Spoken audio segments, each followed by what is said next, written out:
Welcome, Dr. Smith. Exciting news for Simmons on the horizon. You have a big dedication on September the 15th. Tell us about it. I love this acquisition.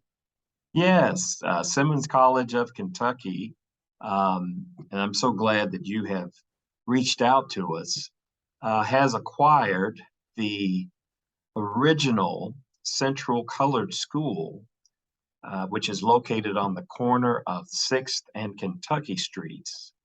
And we acquired this facility in February, and we're excited that we will be having the ribbon cutting on September the 15th at 2 o'clock. And the public's invited? The public is invited, yes. And when you said this Central, so this later became Central High School, where Yes, where we know it now. But this is the original location because that school lived at various locations before ending up where it is now. But this is the original, right? yes, it was built in 1873. And the significance of the facility is that this was the very first school building built by the Commonwealth of Kentucky specifically for the education of Black children. So the entire Commonwealth of Kentucky, the historical nature of this site uh, bears that history. And so the fact that Simmons College of Kentucky, um, Louisville's HBCU, in fact, we are the oldest Black college in the state, chartered in 1873, actually, that founded in 1879 to be um, the acquirers of this property and the custodians of this heritage makes it just seems it's the perfect fit. Our campus is located one block away, our original campus, the original property of Samuel Churchill, is our original campus at 7th, between 7th and 8th Streets on Kentucky. And so the irony of this is originally the General Association of Colored Baptists in Kentucky, who organized Simmons, what came to be known as Simmons University, they had planned to build the college on the Hill property in Frankfort, Kentucky. Mm. And they owned that property and later sold it to the state, which ironically later on is the very property that Kentucky State University now sits upon. And that was the school that they, as the Commonwealth, started that they could control. Our president, William Simmons, approached the state legislature, the first Black to speak to them, asking for state appropriation to help what was known as State University. That was our school name at that time.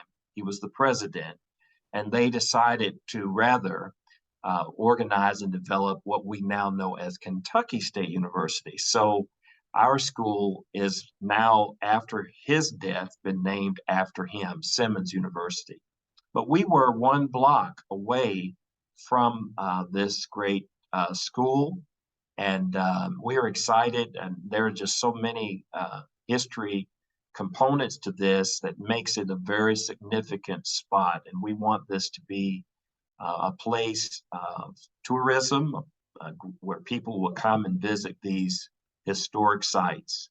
The original campus of Simmons was built by enslaved people, whereas this building was built for formerly enslaved people. Well, And I was so, going to say that full circle of that, and yes, now for you all to be the stewards of this history, what does it mean to you personally?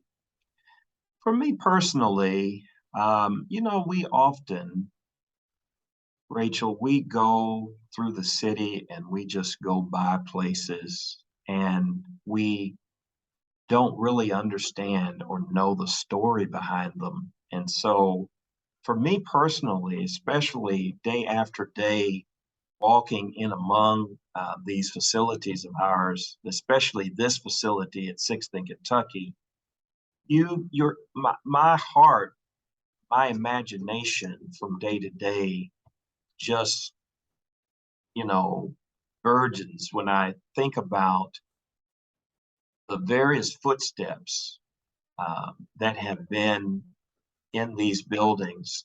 Who knew? Who knows where children are today that walked in those buildings, what they were facing, what they faced prior to going in the door, what they had to face as they walked out the door every day, what kind of attacks, what kind of assaults came upon these Black children who came in and out of this building. And so the fact that I am honored to even set foot in this building so many years later, and it is still strong. It still stands. It's a beautiful facility. I'm just honored and humbled to see Simmons take possession of this property and how we will be utilizing it for next generations of predominantly Black college that we are. Just a testament to the fortitude, like you said, of those who came before and everybody with those footsteps in the building. And tell us the name and how you all came to land on her name.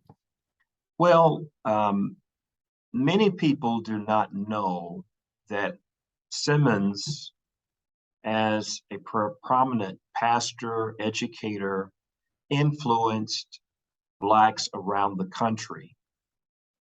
In fact, William J. Simmons was the organizer of the National Baptist Convention movement.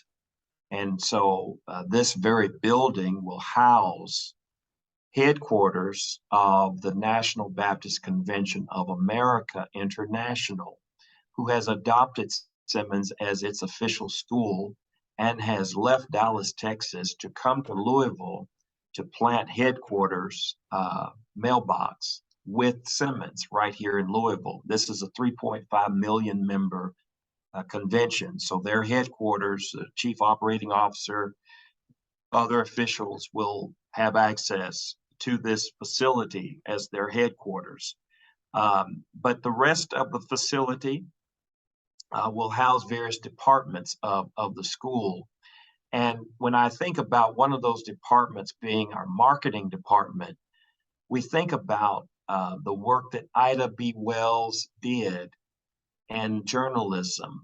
And she attributes her start, having the opportunity for her start in her career, she attributes it directly to William J. Simmons. Wow. Dr. Simmons handpicked her and mobilized her.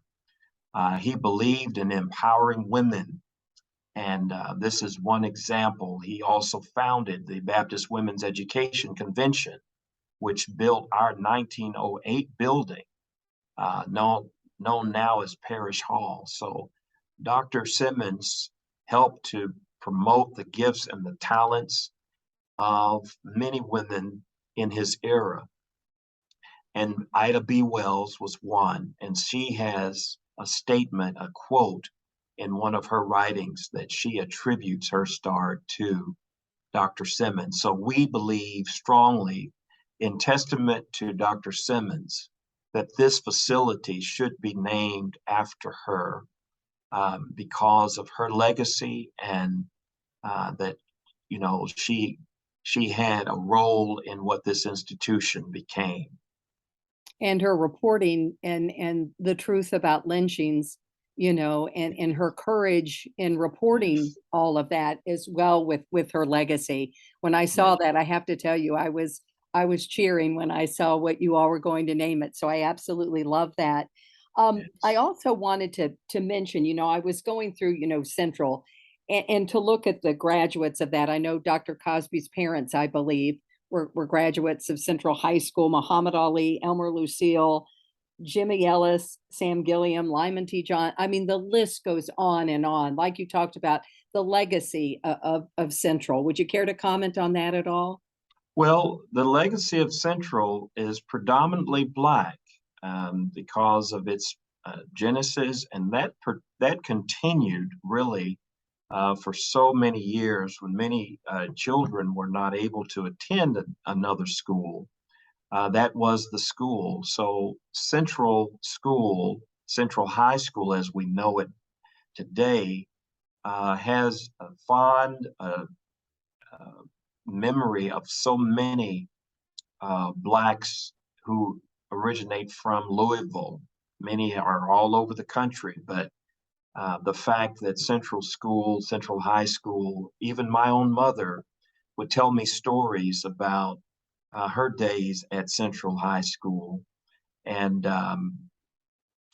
just the pride, the Yellow Jackets, the pride that emanated throughout the Black community because of this great school. And so we want to do everything that we can to protect the legacy. Next year, Central High School will be celebrating 150 years, and we definitely will be partnering with them in their celebration of their 150 years.